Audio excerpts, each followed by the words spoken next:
చంద్రబాబు నాయుడు 2019లో ఓడిపోతే దాదాపుగా కోలుకోవడానికి 3 సంవత్సరాల తర్వాత ఆయన జనాల్లోకి వచ్చారు. జగన్మోహన్ రెడ్డి ఓడిపోతే 1 ఇయర్ లో జనాల్లోకి వస్తున్నారు. అసలు ఇది ఎలా సాధ్యం? ఏమిటి బలం, ఏంటి బలగం, ఏంటి? ఎవరిని చూసి ఆయనకి ఈ బలం వచ్చిందంటే ఏం చెప్తారు? ఇక్కడ 2019లో నందు గారు ఇక్కడ క్వశ్చన్ 2019లో ప్రజలు ఒక మ్యాండేట్ ఇచ్చారు. జగన్మోహన్ రెడ్డి గారు ఒక అవకాశం ఏంటి, నేను అద్భుతాలు చేసి చూపిస్తా అని చెప్పడం జరిగింది. జగన్మోహన్ రెడ్డి గారికి ఒక అవకాశం ప్రజలు ఇచ్చిన తర్వాత 1 సంవత్సరం పాటు ఏం చేయాలి? మనం చూడాలి. ప్రభుత్వం తీసుకున్న నిర్ణయాలు కొన్ని మంచి ఉంటాయి, చెడు ఉంటాయి, ముందుకు తీసుకోవాలి. కాబట్టి 1 సంవత్సరం పాటు మేమేం మాట్లాడలేదు, వాళ్ళ ప్రభుత్వం చేసుకోమని చెప్పాం. ఈ లోపల మా కార్యకర్తల మీద ఈ రోజు చెప్తున్నాను, గత 5 ఏళ్లలో మా మీద దాదాపు 90 నుంచి 90% మీద ప్రతి ఒక్కరి మీద కేసులు, ఇంక్లూడింగ్ మై సెల్ఫ్, అక్కడ చంద్రబాబు నాయుడు గారి దాకా, లోకేష్ బాబు గారి దాకా ప్రతి ఒక్క కార్యకర్త మీద వాళ్ళు కేసులు పెట్టడం జరిగిందండి. ఇప్పుడు గత ప్రభుత్వంలో ప్రజలు ఒక మ్యాండేట్ ఇచ్చారు, జగన్మోహన్ రెడ్డి గారికి అధికారం ఇచ్చారు, మాకు ప్రతిపక్ష హోదా ఇచ్చారు. ప్రతిపక్ష హోదాని మేము తీసుకున్నాం.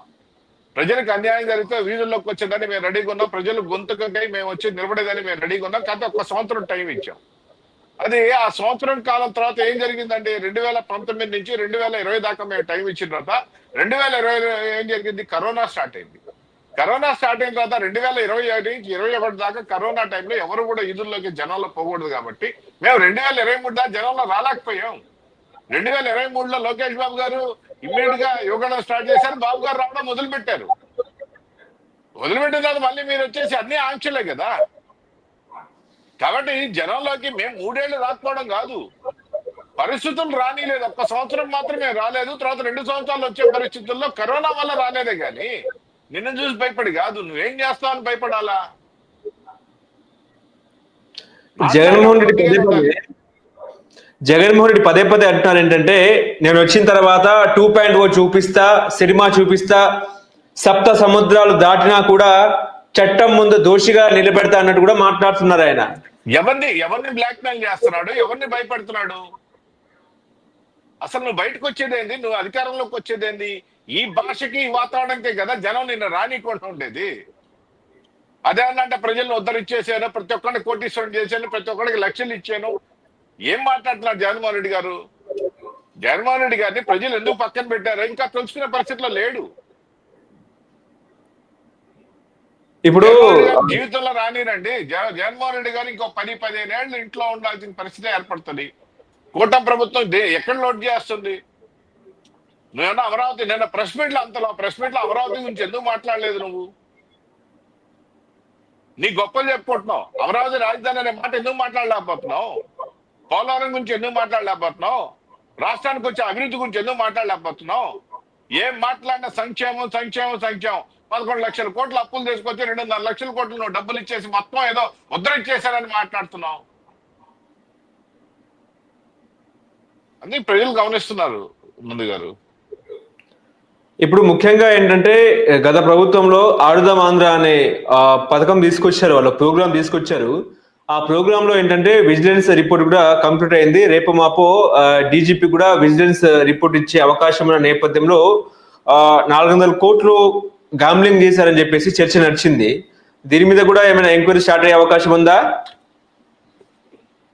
ప్రతి ఒక్కటి తీసుకుంటారు, ఎవరిని వదిలిపెట్టేది ఏం లేదు. ఎందుకంటే వాళ్ళు తీసుకున్న ప్రతి స్కీమ్ లో కూడా వాళ్ళు తీసుకునే దానిలో స్కీమ్ తీసుకునేదే దానిలో ఎంతవరకు మనకి లబ్ధి ఉంది, ఎంతవరకు ప్రజలకి ఇద్దాం. మనకి 70% వస్తే ప్రజలు 30% పోవాలనే ప్రక్రియలో భాగంగా అన్ని చేశారండి.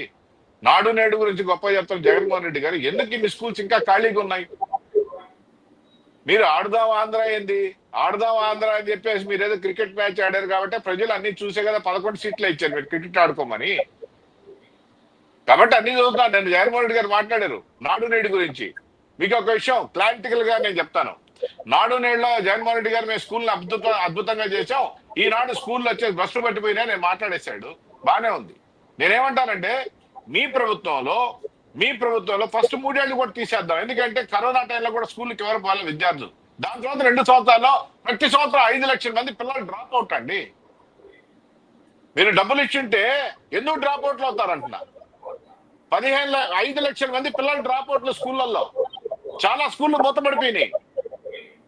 ఈ ప్రభుత్వం వచ్చిన తర్వాత నీకు 13,000 రూపాయలు వాళ్ళకి ఇచ్చి 2,000 రూపాయలు మెయింటెనెన్స్ కి ఇస్తుంటే దాన్ని మళ్ళీ నువ్వు మాట్లాడే చేతనాకి ఏదంటే అది మాట్లాడేస్తున్నావు. ఆనాడు నువ్వు ఎలక్షన్ అయిపోయే ముందు 2019లో ఏం చెప్పావు? ప్రతి ఒక్క బిడ్డకి డబ్బులు ఇస్తా అన్నావు. ఈనాడు మేము ఇస్తున్నాం కదా, ప్రతి ఒక్క బిడ్డకి ఎంతమంది బిడ్డలు ఉంటే అంతమంది డబ్బులు ఇస్తున్నావు. నువ్వు అది తట్టుకోలేక ఏదంటే అది మాట్లాడేస్తున్నావు.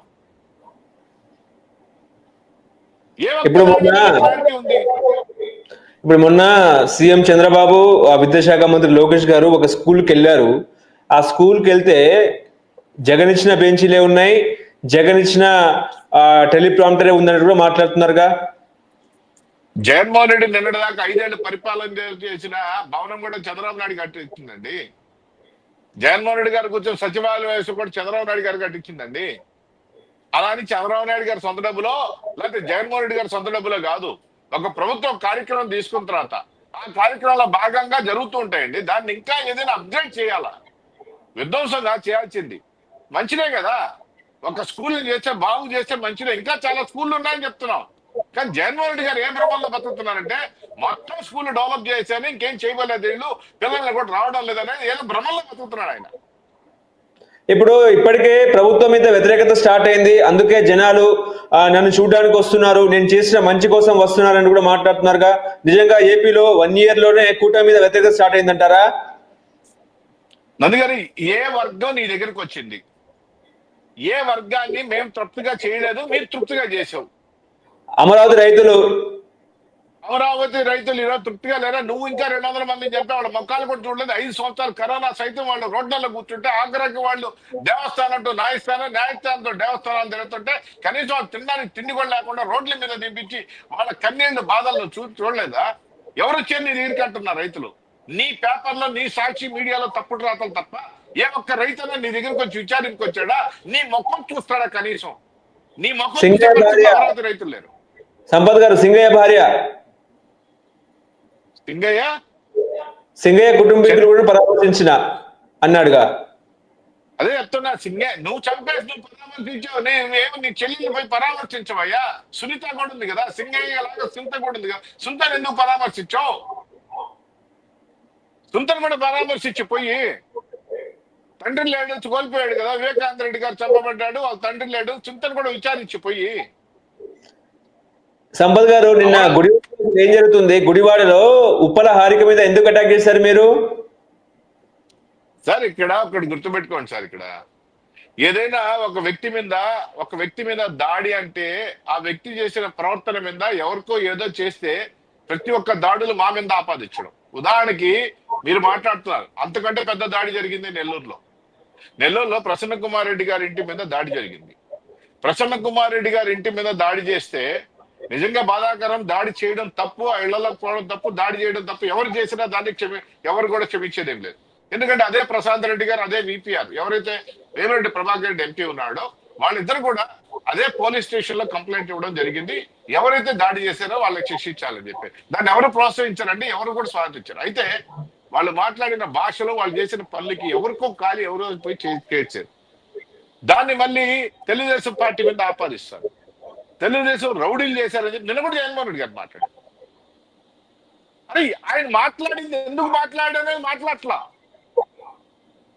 నందు గారు, ఒక మాట నేను మిమ్మల్ని తిట్టాను అంటే అంతకుముందు ఏం జరిగిందో కూడా మీరు విచారించాలి కదా. మరి దాని గురించి ఎందుకు మాట్లాడి జగన్మోహన్ రెడ్డి గారు?